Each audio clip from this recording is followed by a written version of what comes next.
Opa, vou começar aqui então, falar um pouquinho do sistema circulatório, algo que a gente já comentou em sala de aula, em dar uma passagem relativamente rápida aqui, pelo processo todo. O gás oxigênio, então, ele se incorpora via os pulmões e pelo pulmão, então, ele chega até o vaso, né? Artéria não, veia pulmonar, e então ele é deslocado até o coração. Ele entra, então, pelo átrio, né, pelo átrio esquerdo, e passa por o ventrículo esquerdo posteriormente. O coração ele tem, então, uma contração muscular na parte inferior, portanto, lá no ventrículo, que bombeia, então, o sangue até a artéria aorta e migra, então, para os vasos, até chegar aos tecidos.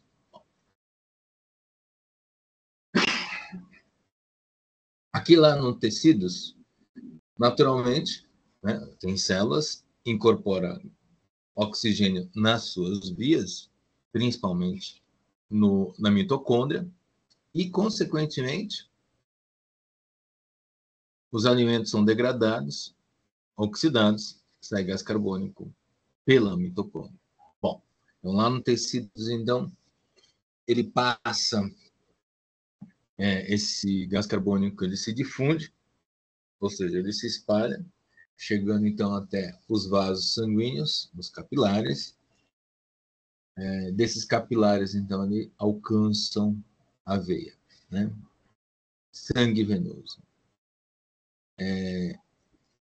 Subindo, então, em direção ao coração. Eu falo subindo por causa do desenho, né? Ele pode descer também, dependendo do referencial. Se for na cabeça, então, ele desce para o pulmão. E se for embaixo, né, na parte de baixo do tórax, ele vai subir. Então, retorna para o coração via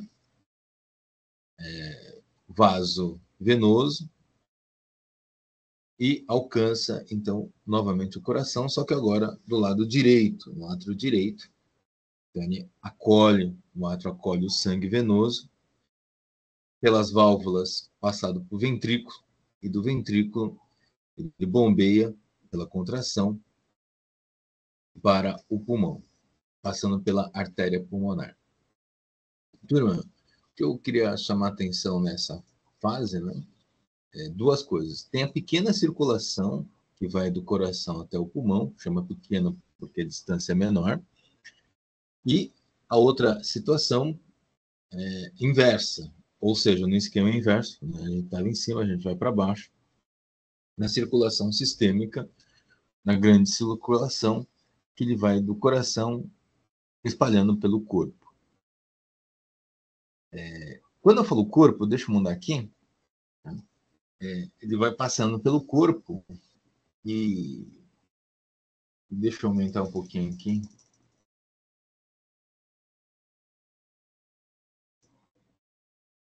Eu quis aumentar, não fui feliz, peraí. Desculpem a minha falta de habilidade. Então, o corpo aqui, eu queria chamar a atenção, tem um coração aqui, bem no meio. Deixa eu selecionar você para as pessoas perceberem do que eu estou falando. O coração, então, ele tem duas porções. Essa porção direita e esquerda. A direita, tá, do coração, então, é chamada de pequena circulação. Ele está destinando a pequena circulação em termos de artéria. Né? E por que vai para o pulmão? Justamente para coletar uma coisa importante, que é o oxigênio, que estão nos pulmões. E ela chama de pequena circulação porque a distância que ele percorre não é tão grande, é pequena. Enquanto que, na outra situação, haverá uma grande circulação. Eu queria chamar a atenção de uma coisa que vocês já ouviram falando de mim, que o vasos, a fibra muscular do coração, do lado esquerdo, é muito mais intenso, justamente para proporcionar maior pressão. Bom, deveria ter pego um copo d'água, né? Deixei esse comentário de lado e vamos continuar então.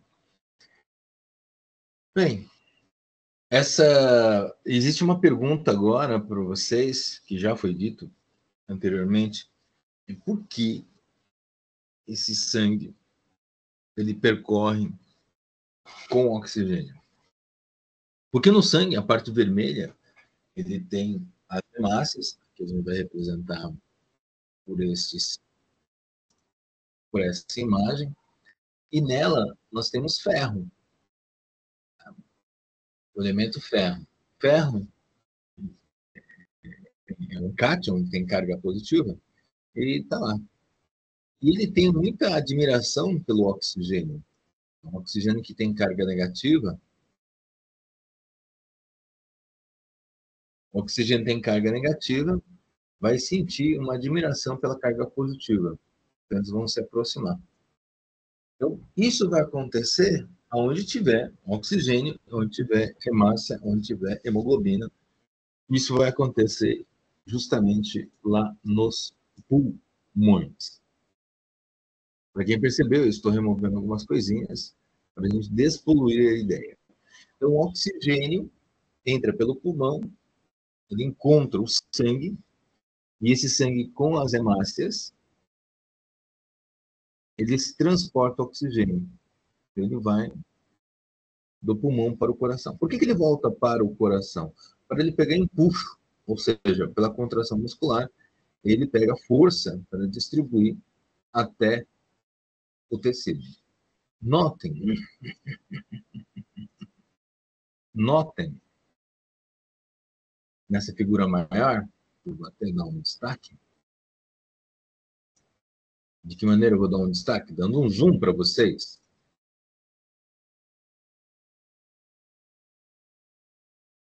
Então, esse ferro está segurando oxigênio e quando ele se aproxima na célula, no gás carbônico, a gente vai ter alguns fenômenos. Mas, inicialmente, queria que vocês percebessem que tem muito mais H+, dissolvido aqui fora da hemácia, né? Fora, distante do ferro. E esse H+, ou seja, um cátion, tem uma carga maior, não que o hidrogênio tem carga maior. Estou querendo dizer que a concentração de hidrogênio é maior e por isso vai ter muito mais carga. Então, esse oxigênio que tem uma carga negativa, ele tende a ir para o lado positivo. Né? Ou seja, a hemácia que tem ferro, ela segura o oxigênio até o quanto a tração dela for possível.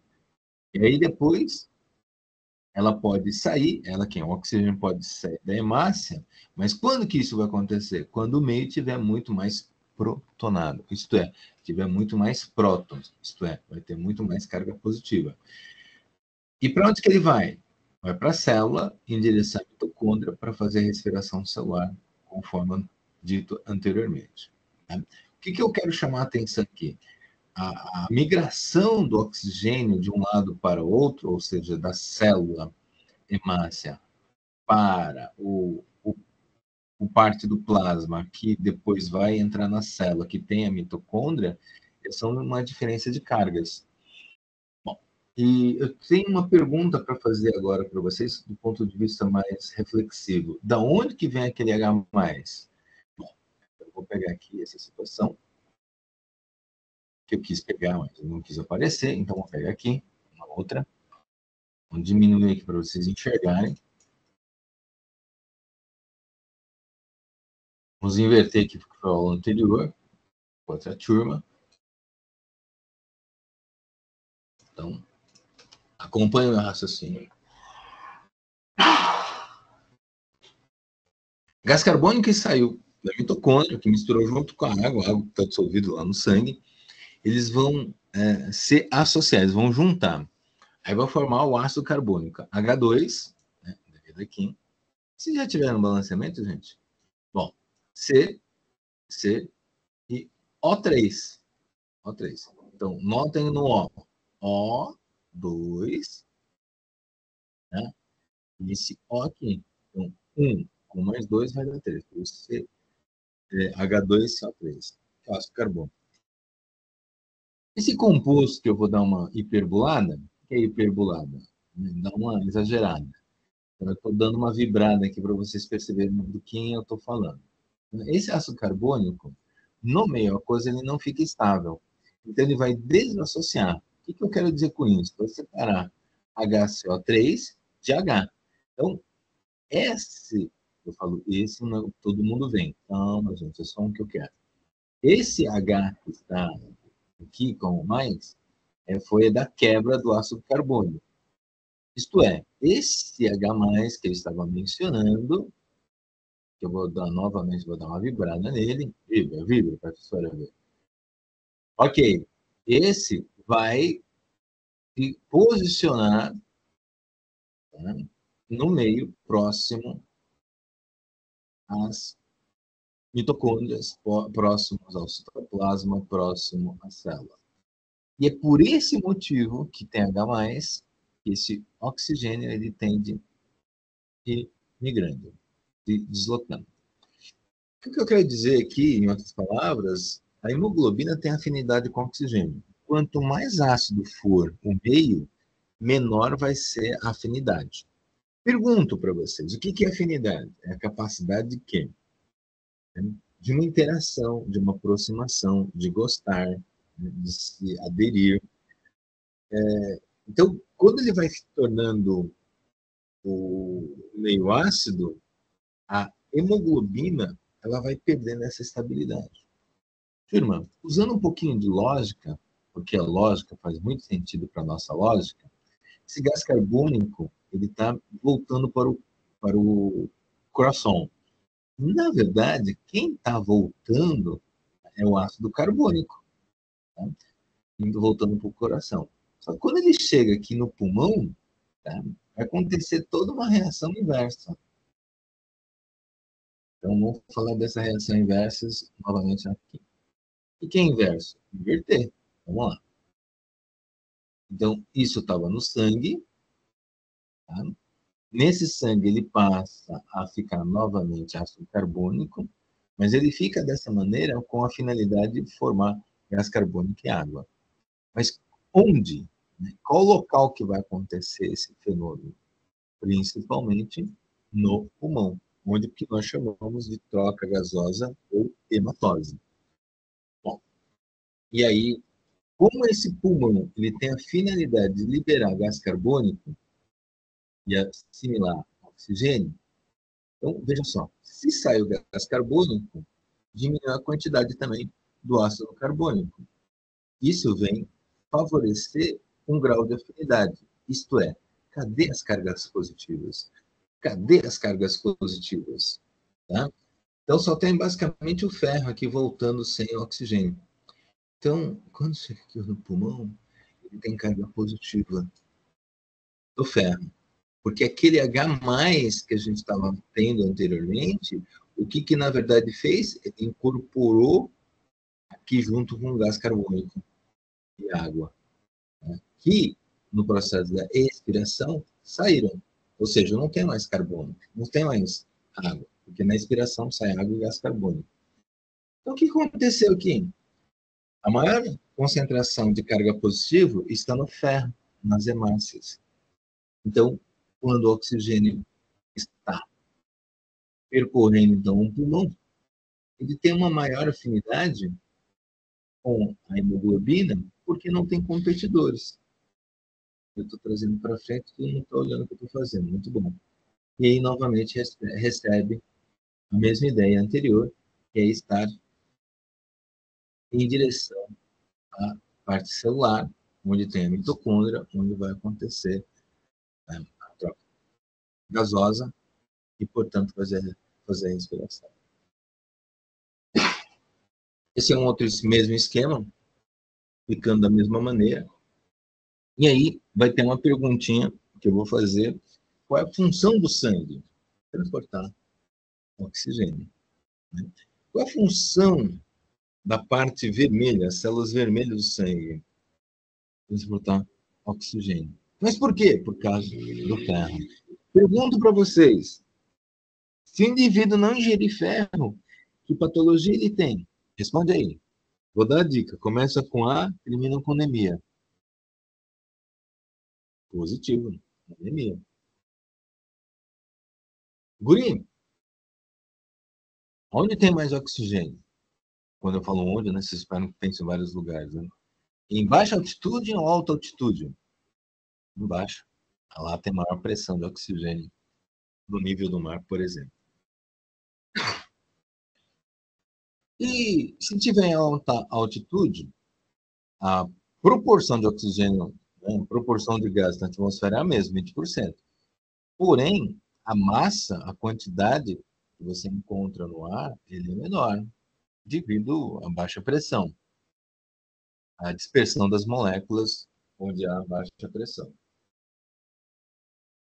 Isso significa que em altas altitudes, não que a pessoa vai morrer, tá, por falta de oxigênio, mas precisa ter um mecanismo que aumente a eficácia e eficiência do transporte de oxigênio. Portanto, pela lógica, se está faltando oxigênio na atmosfera, o pouco que tem que ser melhor sequestrado, melhor assimilado. Então, haverá, e tem pouca pressão, então temos aí um problema, baixa concentração e baixa pressão. Meu Deus do céu, o que faz então? Então, o indivíduo que vive nessas grandes altitudes, eles têm que ter uma produção maior de hemácia, células vermelhas do sangue. Rapaz, moças, vamos mudar de assunto.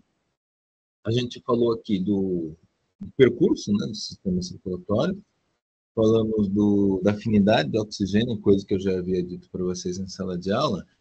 Agora, uma coisa nova. O que mais o sangue tem?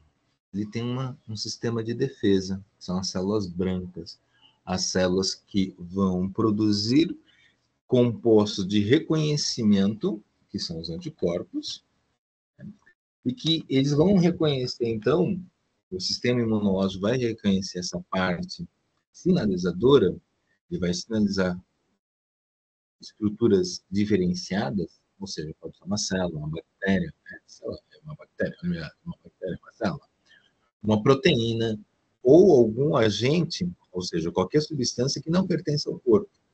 Eles vão reconhecer que aquilo não pertence, então eles vão ter uma proteína que a gente vai chamar de anticorpos. Ele tem um formato de um Y. Tá? Esse Y, esse anticorpo, ele não faz mais nada a não ser dizer que encontrou alguma coisa diferente do normal. Ele vai sinalizando.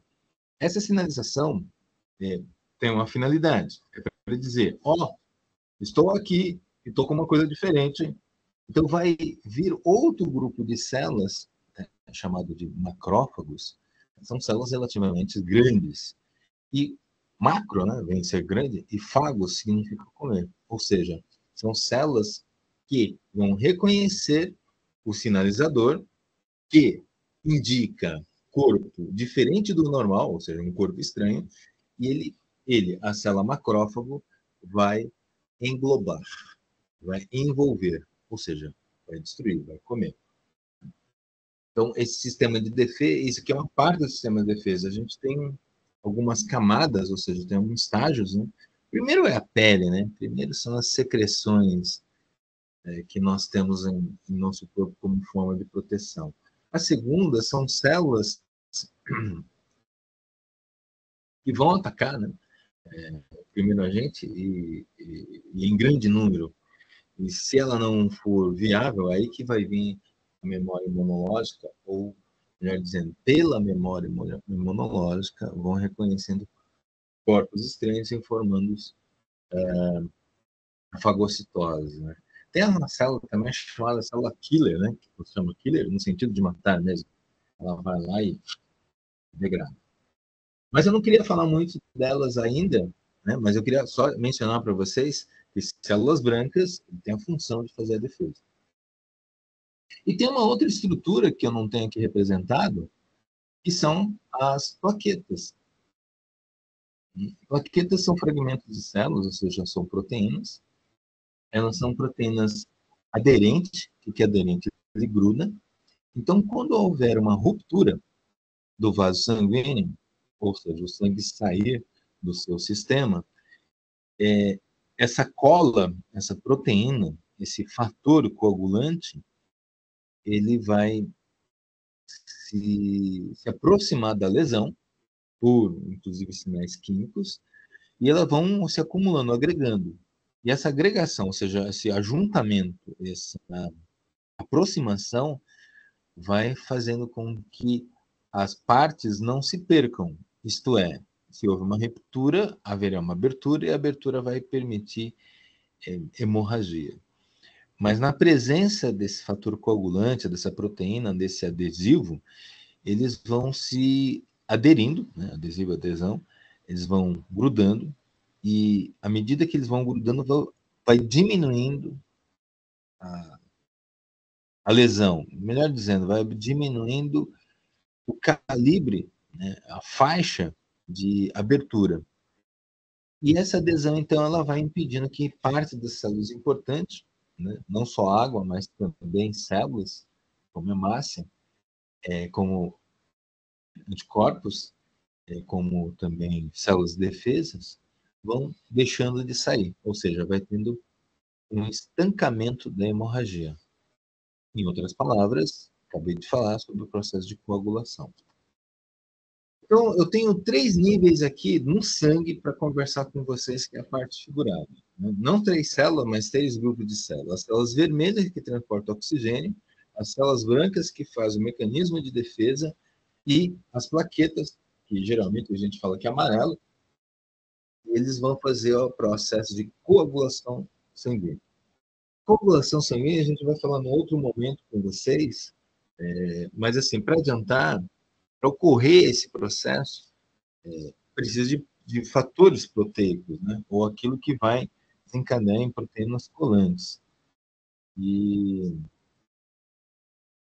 está no sistema sanguíneo, que são produzidos por essas células,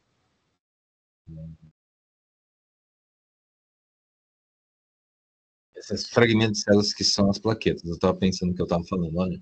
Bom, então, essas proteínas, chamadas prototrombinas, elas vão ter essa proliferação e ela vai só atuar se tiver cálcio, né? E de onde que tem o cálcio? No sangue. O sangue é um grande deslocador, nem sei se existe essa expressão, é um grande veículo, o sangue é um grande veículo para distribuir cálcio. Seja para ir para o sangue, para fazer outras funções que a gente vai falar em outro momento, que é a contração muscular, e também quando ela vai atuar na formação de trombinas. Né? E esses trombos são, na verdade, o quê? Coagulantes. São células que vão fazer a coagulação. Ah, e essa proteína, né, aí adiantando para a próxima aula, essa proteína trombina, ela, por ser proteína, é um fator genético. Existem guris, né, ou seja, existem pessoas que podem não produzir esse fator coagulante, não produzir essa proteína. Então, é um caso de recessividade, né, porque dominante é aquele que produz proteína, e recessivo que não produz, a grosso modo. Portanto, é a dificuldade de coagulação do sangue, também vamos chamar aí de, de hemorragia, essa situação. Então, haverá pessoas que terão esse problema que a gente vai chamar de hemofílico no nosso princípio aqui. Gente, eu preciso correr, né? O que eu preciso correr? Eu quero apresentar uma reflexão para vocês. Bom, isso vem da FUVEST, tá, gente? Não está escrito aqui, por isso que eu sei, porque se não tivesse escrito, eu não ia saber. O que a gente quer nessa situação aqui? Bom, como é uma questão, ele quer uma resposta. Né? Não tem a pergunta aqui, ele tem um contexto. A pergunta eu vou fazer aqui oralmente para vocês. Aí fizeram um exame de sangue para verificar, então, quantidade de células vermelhas, que são eritrócitos, os leucócitos são as células brancas e as plaquetas. Embaixo, o que eu tenho aqui? Embaixo eu tenho aquilo que é padrão. Aqui no caso, no enunciado, fala que é para meninos, de sexo masculino, né? Isso. Então tem esse padrão aqui, ó. Tem esse valor. Queria chamar a atenção para vocês, fazer análise um por um. Né? Quando eu falo um por um, você pode pegar paciente por paciente ou tipo de célula por tipo de célula. No caso aqui, eu já vou aproveitar tipo de célula. Guri, olha para mim essa faixa aqui, ó, de 4.600.000. Número de células por milímetro cúbico. Bastante, né? Qual dos pacientes tem uma carência em relação à nossa faixa? Tem que olhar, tá? Tem que saber o que é maior ou menor. Isso. Paciente 3. O que ele pode ter acontecido ou estar acontecendo com essa pessoa, com esse paciente? Eu sei. Eu vou te dar a resposta. Está faltando hemácia. Se está faltando hemácia, ou porque não está produzindo hemácia, ou porque ele perdeu a hemácia. Ou seja, ele pode ter tido um sangramento, uma hemorragia, né? E a gente vai ver isso mais tarde, mas pode ser também uma dieta ruim. Em todos os casos, vai faltar oxigênio para transportar oxigênio. E essa situação a gente vai chamar inicialmente de anemia. Bom, vou pegar o número 2 aqui. Estou falando número 2, desculpa, não tem nada do número 2 aqui. Vou pegar os leucócitos. Como eu falei 2, eu pensei em segundo. Segundo é que ele vem depois do primeiro. Então, os leucócitos aqui. Olha a faixa aqui. 4.300 número de células, né, por milímetro cúbico, a 10.000. Se você olhar aqui, ó, são todos? Não, todos não. Tem um paciente 1 que está abaixo do normal. Isso pode representar, pessoal, 500 aqui, né? Isso pode estar representando para a gente que ele, paciente 1, tem uma deficiência imunológica nas defesas celulares. Isso pode ser um problema para ele. Ter doenças oportunistas. Bom, eu chutaria aqui que essa pessoa pode ter uma doença de imunodeficiência, uma AIDS, por exemplo. Bom, ou seja, minha pergunta é, o que um número 1 tem? Baixa imunidade. Essa baixa imunidade pode estar relacionada a uma doença de imunodeficiência, uma AIDS. E para a gente terminar aqui o nosso encontro, vamos falar de plaquetas. Então, a gente vai encontrar o número de células plaquetárias, ou seja, plaquetas, tá, por milímetro cúbico. Se nós olharmos o numeral padrão normal, nós iremos verificar que o paciente número 3 falta plaquetas. E por ele faltar plaqueta, o que deve estar acontecendo com ele? Não coagulando sangue. Não tem a formação das trombinas a partir de prototrombinas. Eita, nós! Então ele está sangrando. O que justifica o paciente 3 ter uma quantidade de células vermelhas baixa. Ora, está baixo porque ele perdeu sangue, ele perdeu células vermelhas durante a hemorragia. E também faz sentido ele também perdeu o quê? Por causa da hemorragia, perder células de defesa.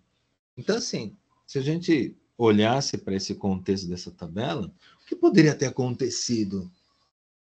Né? Mas eu estou falando paciente 1 aqui. Esquece que eu falei paciente 1, me empolguei. O que poderia ter acontecido aqui? A pessoa pode ter tido uma hemorragia. Aí você fala assim, mas não expliquei o leucócito. É porque no caso do leucócito, olha só, o normal dele pode chegar até 10, ele tem metade. Mas mesmo com essa metade, ele ainda tem células suficientes para fazer as defesas. Ou pelo menos se espera. Bom, rapazes, eu fiz o seguinte: eu já coloquei lá em tarefas algumas questões e sempre da mesma maneira. A minha intenção não é só dar nota, mas prepará-los para essas percepções. Então, quando vocês forem resolver as questões, eu acho que são 9, pelo menos a minha lembrança são 9, se não for 12, eu tenho uma distribuição de questões que vão aguçar a memória de vocês, que é a habilidade número 11 do Enem, algumas que vão verificar o seu grau de conhecimento, ou seja, como você vai fazer a interpretação dos dados e da informação, né? Portanto, que pode ser em forma de tabela, como a gente acabou de fazer, a informação na forma de texto. A gente não tem charge, né? Não tem um repertório grande de charge, mas a gente tem apresentado uma ou outra. E um cognitivo mais avançado, que é o lado da compreensão, da explicação, né, que é o lado da comparação. Comparar não é só dizer o que um tem, outro não tem. É muito mais do que isso. É conseguir dissertar usando os conectivos, né? Mas, porém, contudo, entretanto, que dê a ideia de oposição, quando você for falar sobre diferença, e quando você for assemelhar, né? Colocar algum conectivos, né? De adesão, de aditivo, de soma. Bono, então, para vocês, muito obrigado pela atenção e fica aí as atividades para vocês fazerem, tá certo? E onde que eu tô? Eu tô procurando alguma coisa, para quem não tá vendo.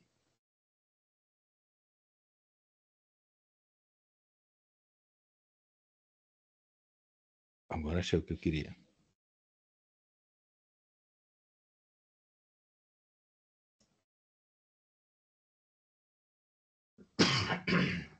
Encerramos então essa nossa esse nosso encontro. Eu nem sei que hora que vai essa aula.